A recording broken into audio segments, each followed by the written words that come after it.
नामभिः संस्तुतो देवो येरर्क परितुष्यति तानि ते कीर्तयाम्येष यथावदनुपूर्वश।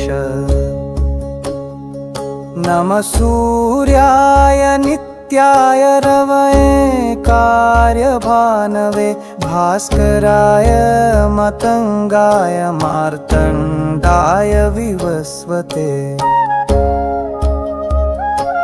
आदित्यायादिदेवाय नमस्ते रश्मिमालिने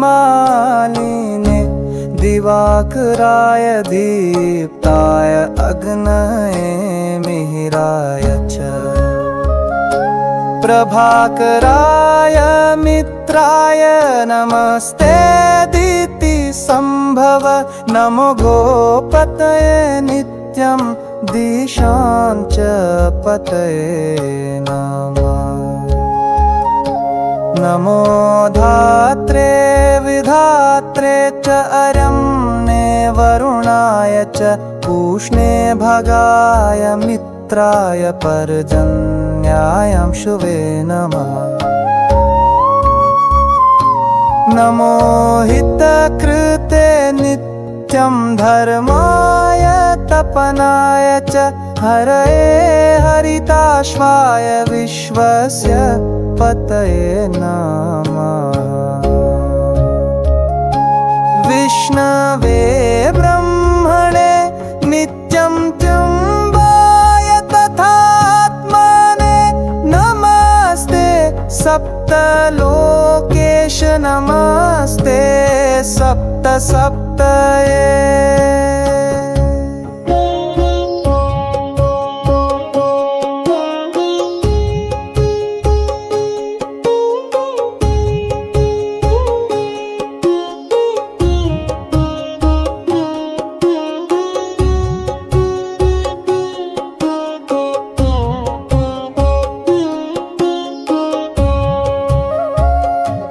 एकस्मै नमस्तुभ्यमेकचक्ररथाय च ज्योतिषां पतये नित्यं सर्वप्राणभृते नमः।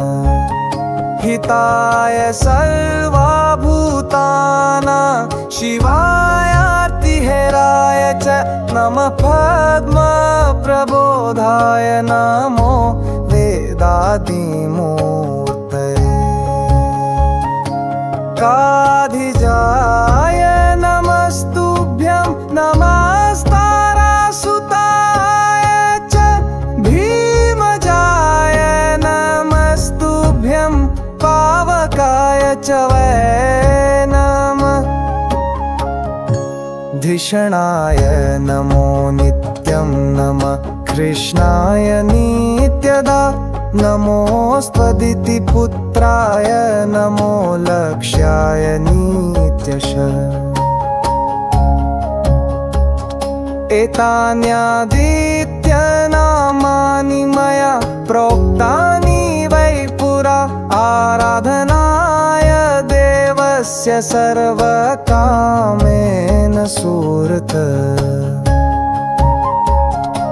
सायं प्रातः शुचिर्भूत्वा यः पठेत् सुस्महितः स प्राप्नोत्यखिलं कामान् यथाहं प्रतवान् पुरान् पुरा। प्रसादात् तस्य देवस्य भास्करस्य महात्मनः श्रीकामः श्रियमाप्नोति धर्मार्थी धर्माप्नुयात्। आतुरो मुच्यते रोगात् भो मुच्यत बन्धनात्। राज्यार्थी राज्यमाप्नोति कामार्थी काममाप्नुयात्। एतज्जप्यं रहस्यं च सन्ध्योपासनमेव च एतेन जपमात्रेण नर पापात् प्रमुच्यते।